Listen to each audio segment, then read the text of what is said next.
A moderate magnitude 4.5 earthquake occurred in the North Atlantic Ocean 792 kilometers 492 miles from Brazil in the early morning of Sunday, July 20, 2025 at 1:35 a.m. local time, GMT-2.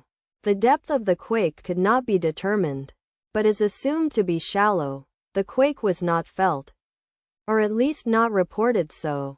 First to report, EMSC after 22 minutes. The earthquake occurred 8 days after a magnitude 4.9 earthquake had hit on Saturday, July 12, 2025, at 3:14 a.m.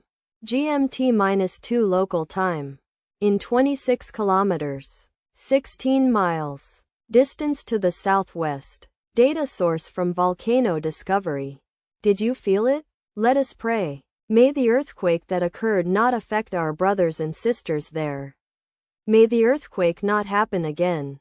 And may God protect everyone. Amen.